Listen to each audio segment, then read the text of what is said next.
వక్లాభరణం కృష్ణమోహన్ రావు గారు భరత్ గారు నమస్కారం. ఆర్డర్ పూర్తిగా ఫాలో అయ్యారా మీరు? చూశాను సార్. నేను ఏంటి ఇంపార్టెంట్ అబ్జర్వేషన్? అదే ఇప్పుడు శరత్ గారు చెప్పింది 100% కరెక్ట్.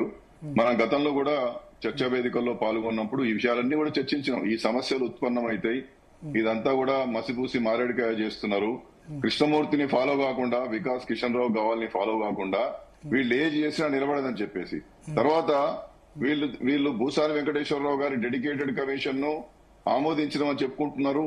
ఆమోదించిన తర్వాత అసెంబ్లీలో గానీ కౌన్సిల్లో గానీ టేబుల్ చేయలేదు, పబ్లిక్ డొమైన్ లో పెట్టలేదు, ఆబ్జెక్షన్స్ కాల్ ఫర్ చేయలేదు. ఆ విధంగానే సిపెక్స్ సర్వే అది ఈ డెడికేటెడ్ కమిషన్ చేయాలి. ఎందుకంటే కంటెంపోరానియస్ రిగరస్ ఎంఫరికల్ ఎంక్వైరీ కృష్ణమూర్తిలో చెప్పినటువంటి డెడికేటెడ్ కమిషనే సమగ్రమైనటువంటి డాటా తీసి అధ్యయనం తీసి పొలిటికల్ బ్యాక్వర్డ్నెస్ ను ధృవీకరించే విధంగా ఉండాలి. ప్రభుత్వం ప్లానింగ్ డిపార్ట్మెంట్ ఇచ్చేటటువంటి ఆ సర్వే డాటాను తీసుకొని లోపల ఇచ్చినటువంటి దాంతో వెంకటేశ్వరరావు గారు నివేదిక ఇవ్వడం అది సరికాదు అనేటువంటిది చాలా స్పష్టంగా తెలుసు.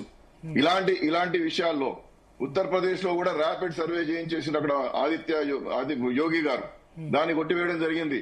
మధ్యప్రదేశ్ లో అక్కడ ఉన్నటువంటి బీసీ కమిషన్ ద్వారా చేయించారు, దాన్ని కొట్టివేయడం జరిగింది. ఆ విధంగానే మహారాష్ట్రలో కూడా అక్కడ ఉన్నటువంటి బ్యాక్వర్డ్ క్లాస్ కమిషన్ ని డెడికేటెడ్ కమిషన్ గా వేసి నివేదిక తీసుకున్నారు. ఆ నివేదిక అంతా కూడా ఈ అన్ని రాష్ట్రాలలో కూడా ప్రభుత్వాలు ఇచ్చినటువంటి డాటా ద్వారా మీరు ఇచ్చారు. మేము చెప్పింది ఏమిటి, మీరు పొలిటికల్ బ్యాక్వర్డ్నెస్ ని ఈచ్ ఒక విలేజ్ ను యూనిట్ గా తీసుకొని మేమేం చేయమని చెప్తే ప్రభుత్వాలు ఇచ్చినటువంటి డాటా పట్టుకొని మాకు నివేదికలు ఇచ్చి ఇదే డెడికేటెడ్ కమిషన్ అని చెప్పి ఎట్లంటారని చెప్పేసి అన్ని విషయాలలో ఉత్తరప్రదేశ్ లో అదే జరిగింది, గుజరాత్ లో అదే జరిగింది, మధ్యప్రదేశ్ లో అదే జరిగింది, మహారాష్ట్రలో అదే జరిగింది.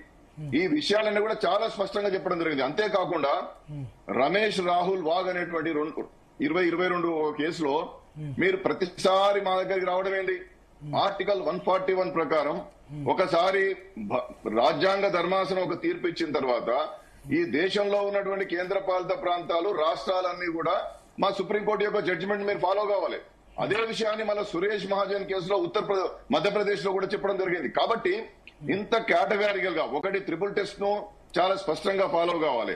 ఆ డెడికేటెడ్ కమిషనే సర్వే చేసి కమిషనే పొలిటికల్ బ్యాక్వర్డ్నెస్ ను రుజువు చేసి ఏ పొలిటికల్ బ్యాక్వర్డ్నెస్ అంటే ఇంతకుముందు శరత్ గారు చెప్పినట్టుగా యాజ్ అ హోల్ మొత్తం అందరికి కాదు, అసలు ఎవరికి రిప్రజెంటేషన్ లేదు, ఎవరు వెనుకబడి ఉన్నారు, అసలు సంచార జాతుల పరిస్థితి ఏంది, లేకపోతే ఈ బ్యాక్వర్డ్ క్లాసెస్ లో ఉన్నటువంటి వాళ్లకు అసలు అండర్ రిప్రజెంటేషన్ ఎక్కడ ఉంది, ప్రపోర్షనేట్ రిజర్వేషన్ ఎక్కడ రాలేదు, అది కదా పొలిటికల్ బ్యాక్వర్డ్నెస్ ను గుర్తించాల్సింది. దాంట్లో చాలా స్పష్టంగా కృష్ణమూర్తిలో ఏం చెప్పినారంటే ఎడ్యుకేషన్ బ్యాక్వర్డ్నెస్, ఎంప్లాయ్మెంటల్ బ్యాక్వర్డ్నెస్ అనేటువంటిది పొలిటికల్ బ్యాక్వర్డ్నెస్ కు సంబంధం లేదు. దీన్ని చాలా ప్రత్యేకంగా పొలిటికల్ బ్యాక్వర్డ్నెస్ అనేటువంటిది ఇన్ డెప్త్ స్టడీ చేసి చాలా కేటగారికల్ గా మల్టీ మెంబర్ ఎక్స్పర్ట్స్ కమిషన్ తో చేయాలని చెప్పి కృష్ణమూర్తిలో చెప్పిండ్రు. ఆ విధంగానే వికాస్ కిషన్ రావు గవాల్లో చెప్పారు. ఇలాంటి విషయాలు పాటించినటువంటి ఉత్తరప్రదేశ్ కావచ్చు, గుజరాత్ కావచ్చు, మధ్యప్రదేశ్ కావచ్చు, మహారాష్ట్ర కావచ్చు, రాజస్థాన్ కావచ్చు, గోవా కావచ్చు, అన్ని రాష్ట్రాలలో కూడా హైకోర్టు కొట్టివేయడం జరిగింది.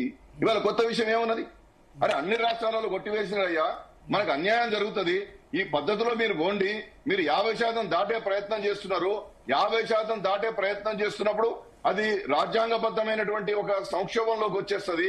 సుప్రీంకోర్టు ఆల్రెడీ ట్రిపుల్ టెస్ట్ లో 50% దాటద్దన్నప్పుడు మీరు ఎక్స్ట్రాడినరీ సిచ్యువేషన్స్ క్రియేట్ చేయాలి. ఈ పద్ధతి కాదు. మీరు భూసాని వెంకటేశ్వరరావు గారి డెడికేటెడ్ కమిషన్ కూడా అంతకుముందు శరత్ గారు కూడా చాలా సార్లు చెప్పారు, వారు కూడా ఇన్వాల్వ్ అయ్యారు.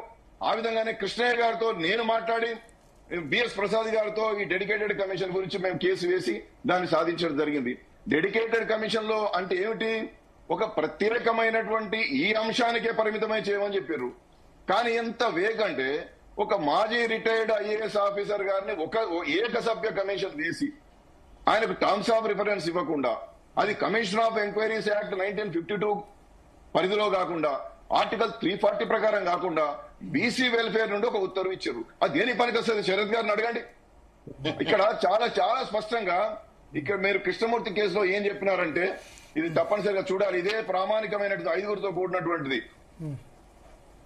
Executive as per the mandate of article 340 dedicated commission need to be appointed to conduct rigorous empirical inquiry into the nature and implications of the backwardness అన్నారు. ఆర్టికల్ 340 ప్రెసిడెంట్స్ అసెంట్ తీసుకొని వేయాలి. ఎందుకంటే నువ్వు 50% దాటాలని నువ్వు పెట్టుకున్నావు కాబట్టి. కొన్ని రాష్ట్రాలలో కమిషన్ ఆఫ్ ఎంక్వైరీస్ యాక్ట్ కింద వేశారు, కొన్ని రాష్ట్రాలలో కొన్ని డిపార్ట్మెంట్స్ ద్వారా వేశారు. కానీ ఏ రాష్ట్రంలో కూడా 50% దాటలేదు కాబట్టి పెద్దగా సమస్యలు ఉత్పన్నం కాలే. హైకోర్టులో కొట్టివేస్తే సుప్రీంకోర్టులో డెడికేటెడ్ కమిషన్ వేసుకుని నిర్ధారించుకున్నారు.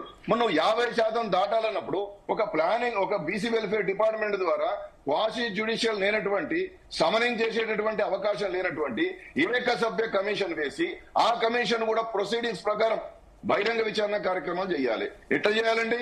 ఐ&పి ద్వారా మీ యొక్క స్కెడ్యూల్ ఇచ్చి పలానా జిల్లాలో పలానా సందర్భంలో మేము as per the Krishnamurthy case ద్వారా ఒక డెడికేటెడ్ కమిషన్ మేము అపాయింట్ చేయబడ్డాం, ఈ అంశాల మీద మేము అధ్యయనం చేయబోతున్నాం, విచారణ చేయబోతున్నాం, మీ ఆబ్జెక్షన్స్ ను, సజెషన్స్ ను ఇవ్వండి అని చెప్పి ఒక నోటిఫికేషన్ ఇవ్వాలా?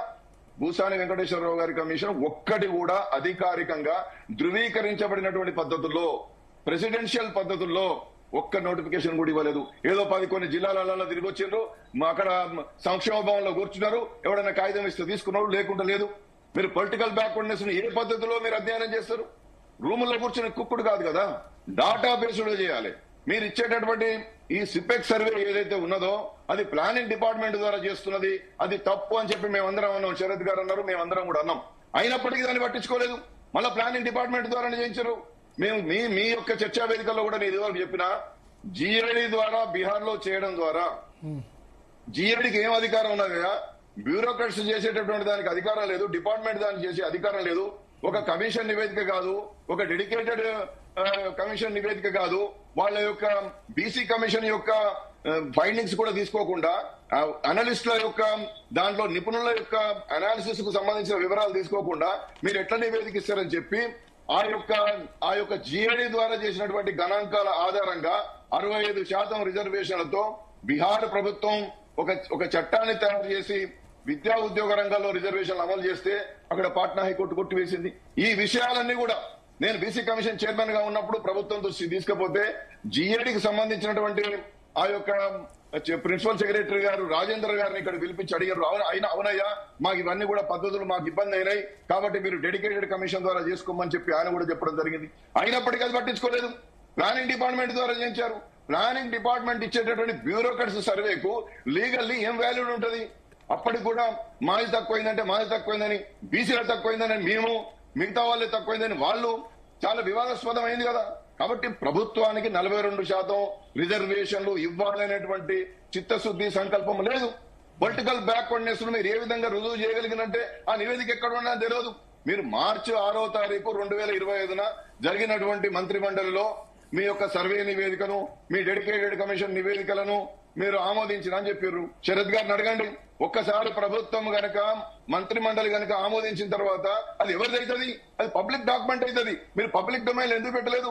ఆబ్జెక్షన్స్ ఎందుకు కాల్ఫర్ చేయలేదు? చీఫ్ జస్టిస్ గారు అదే అడిగారు. అభిషేక్ సింఘ్వి గారిని మీరు ఆబ్జెక్షన్స్ కాల్ఫర్ చేశారా, పబ్లిక్ డొమైన్ లో పెట్టారా, మీ నివేదికలన్నీ మీ సిపెక్ సర్వే వాటిని చెప్పారు. ఆయన రేపు అడిగి చెప్తాను ఆయన అంటాడు. కాబట్టి ఇంత వేగ్గా వాదించినటువంటి సందర్భంలో ఒకటి డెడికేటెడ్ కమిషన్ డొమైన్ లో పెట్టుంటే వేరే విధంగా ఉండేదా? పబ్లిక్ డొమైన్ లో పెట్టుంటే ఫస్ట్ డెడికేటెడ్ కమిషన్ వేయడమే తప్పు. డెడికేటెడ్ కమిషన్ వికాస్ కిషన్ రావు గవాలిలో కృష్ణమూర్తి కేసులో చెప్పినటువంటి దాని ప్రకారం need to be appointed under article 340 అని చెప్పిండ్రు. మీరు కమిషన్ ఆఫ్ ఎంక్వైరీస్ యాక్ట్ కింద 1952 కింద వేయలేదు. మన ఇది గతంలో కూడా మాట్లాడుకున్నాం భరత్ గారు. ఇప్పుడు షమీమ్ అఖ్తర్ గారిని కమిషన్ ఆఫ్ ఎంక్వైరీస్ యాక్ట్ 1952 ద్వారా చేసిండ్రు. మరి డెడికేటెడ్ కమిషన్ ఎందుకు అవునండి, నువ్వు సమనించి నీ క్వాసి జ్యుడిషియల్ నేచర్ నీకు లేకపోతే నువ్వు ఇచ్చేటటువంటి సమన్లు ఎవడు పట్టించుకుంటాడు?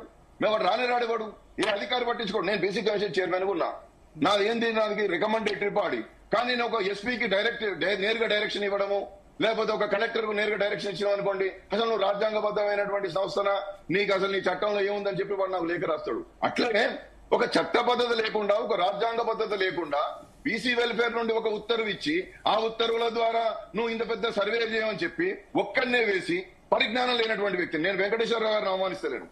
ఈ అంశాల మీద అవగాహన లేకుండా, ఈ అంశాల మీద నాలెడ్జ్ లేనటువంటి వ్యక్తిని తీసుకొచ్చి ఒక్కడనే వేసి ఎవరికి తెలియకుండా గుట్టు సప్పుడు కాకుండా ఫిబ్రవరిలో ఒక రిపోర్ట్ ఇచ్చిందని చెప్తున్నారు. ఆ రిపోర్ట్ ఎక్కడున్నది? ఇవన్నీ మేము చెప్పినాం కదా. శరత్ గారు చెప్పాను, నేను చెప్పినా, చాలా మంది మేము చెప్పినాం. అనేక చర్చా వేదికల్లో ఏ ఇంటర్వ్యూ చూసినా కనబడుతుంది. అంటే ప్రభుత్వానికి వెనుకబడిన వర్గాలకు 42% రిజర్వేషన్ ఇవ్వదనే ఉద్దేశం ఉన్నట్టే కదా, చాలా స్పష్టంగా అవుతున్నది కదా. ఇవాళ ఏం చెప్పింది, ఇవాళ ఈ 40 పేజీల జడ్జిమెంట్ లో వికాస్ కిషన్ రావు గారిని ఫాలో కాలేదు, కృష్ణమూర్తిని ఫాలో కాలేదు, సురేష్ మహాజన్ ఫాలో కాలేదు, రమేష్ రాహుల్ బాబును ఫాలో కాలేదు, అసలు ట్రిపుల్ టెస్ట్ నే ఫాలో కాలేదు, మీరు పబ్లిక్ డొమైన్ లో పెట్టలేదు, పబ్లిక్ ఒపీనియన్ తీసుకోలేదు, అనాలిసిస్ స్పాట్ లేదు, 50% దాటడానికి కావాల్సిన ప్రత్యేక పరిస్థితులు లేవు. ఇవన్నీ నేను చెప్పలేదా? అంటే ఒకటి మీరు అంటున్నారు కదా, ఇప్పుడు బీసీ కమిషన్, ఇప్పుడు డెడికేటెడ్ కమిషన్ వేయడమే తప్పని చెప్పేసి మీరు అంటున్నారు కదా. మరి ఈ లెక్క ప్రకారం చూస్తే డెడికేటెడ్ కమిషన్ వేస్తున్నప్పుడు మరి మీరంతా ఏం చేస్తున్నారు? బీసీ కమిషన్ చైర్మన్ గా మీరు కూడా పనిచేస్తారు కాబట్టి ఆ టైంలో మీరు సలహాలు ఇవ్వడానికి, మీ వాయిస్ చెప్పడానికి కానీ ఎందుకు గట్టిగా ముందుకు రాలేకపోయారు? ఒక్క నిమిషం, బ్రహ్మాండంగా చెప్పినాం. ఆ ప్రశ్నకు సమాధానం నేను చెప్తాను. ఫస్ట్ అతను ఎప్పుడైతే భూసాని వెంకటేశ్వరరావు కమిషన్ వచ్చిందో అప్పుడే I raise the objection. I told that this is not the right way of doing it. మీరు కేవలము మొక్కుబడిగా చేస్తున్నారు. రాహుల్ గాంధీ గారు వచ్చే కంటే ఒక్కరోజు ముందు హడావుడిగా, అది కూడా నేను కృష్ణయ్య గారు ఇద్దరం రిట్ పిటిషన్లు వేసి మేము ఆర్గ్యుమెంట్ చేసిన తర్వాత ఆ 1 మ్యాన్ కమిషన్ అనేది వచ్చేది. నిజానికి ఒక దశలో ఒక ఆయన నన్ను అడిగినాడు, నువ్వు బీసీ కాదు కదా, నువ్వెందుకు వేసినావయ్యా అని. అట్లా కాదమ్మా విషయాలు, అట్లా కాదు కదా. రైట్ అన్న వారు చెప్పేది ఏకీభవిస్తున్నా.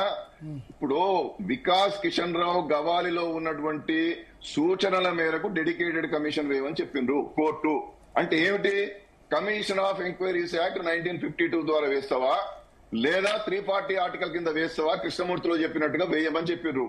బీసీ కమిషన్ కే ఈ యొక్క పవర్ ను డిజిగ్నేట్ చేసి ఆ పద్ధతిలో ముందుకు పోతున్నప్పుడు ఇది కొంపమనుగుతుంది అని చెప్పి వికాస్ కిషన్ రావు గవాల్లో ఏం జరిగింది అనుకుంటారు, మహారాష్ట్రలో బీసీ కమిషన్ యొక్క చట్టాన్ని మార్చి అక్కడ ఆ బీసీ కమిషన్ నే డిజిగ్నేట్ చేసి డెడికేటెడ్ కమిషన్ చేస్తే కూడా నువ్వు అధికారులు ఇచ్చినటువంటి దాన్ని పట్టుకొచ్చి ఇదే నివేదిక అంటావు ఏందయ్యా? నువ్వు కావచ్చు మాజీ హైకోర్టు జడ్జి కావచ్చు బీసీ కమిషన్ చైర్మన్ గా, కానీ మేము ఏమన్నాం, dedicated commission need to be appoint under article 340 అని చెప్పినాక బీసీ కమిషన్ కు డిజిగ్నేట్ చేసే అధికారం గవర్నమెంట్ కి ఎవరిచ్చిండు? అంటే సుప్రీంకోర్టు ఇచ్చినటువంటి జడ్జిమెంట్ నే మిస్లీడ్ చేస్తున్నారా అని చెప్పి వారు ఇచ్చినటువంటి ఆ యొక్క నివేదికను కొట్టివేసారు. అందుకోసమే శరత్ గారు కావచ్చు, కృష్ణయ్య గారు కావచ్చు కోర్టుకు పోయి డెడికేటెడ్ కమిషన్ వేయమన్నారు. డెడికేటెడ్ కమిషన్ వేయమంటే ఏం అవగాహన లేనోన్ని, రాయడానికి చేతగానోన్ని, సంబంధం లేనోన్ని ఒక్కనే వేసి రూమ్ లేకుండా, దానికి కుర్చీ లేకుండా, ఏదో ఇప్పుడు చైర్మన్ కార్పొరేషన్ చైర్మన్ పదవులు ఇచ్చినట్టుగా ఓ కుర్చీ లేదు, ఓ కార్ లేదు, ఒక అటెండర్ లేడు, బెల్ కొడితే వచ్చేటోడు లేడు, ఆయన బెల్ కొట్టుకోవాలి, ఆయన నీళ్ళు తీసుకొచ్చుకోవాలి. ఒక మల్టీ మెంబర్ ఎక్స్పర్ట్ కమిటీ వేయవను. ఇవాళ నేను ఇంకో ప్రశ్న చేస్తున్నా, అసలు వేయాల్సినటువంటి డెడికేటెడ్ కమిషన్ పక్కన పడేసి అసలు ఏం సంబంధం లేకుండా ప్లానింగ్ డిపార్ట్మెంట్ ద్వారా ఒక వర్కింగ్ గ్రూప్ అని గౌరవనీయులు మాజీ సుప్రీంకోర్టు న్యాయమూర్తి మన ఉపరాష్ట్రపతికి ఇండియా అభ్యర్థి అయినటువంటి శ్రీ సుదర్శన్ రెడ్డి గారితో ఒక కమిటీ వేసి ఆ కమిటీలో అద్భుతమైనటువంటి నిపుణులను వేసింది. అసలు వేయాల్సినటువంటి కమిషన్ ఏది? డెడికేటెడ్ కమిషన్ లో ఎక్స్పర్ట్స్ వేయాలి. ఈ కమిటీతో ఏముంటుంది చెప్పండి? ఈ కమిటీ ఇచ్చేటటువంటి దానికి ఏం శాంటిటీ ఉండదు. మిత్రమా, ఒక్క విషయము, ఇప్పుడు సపోజ్ నిజంగా మనలో మాట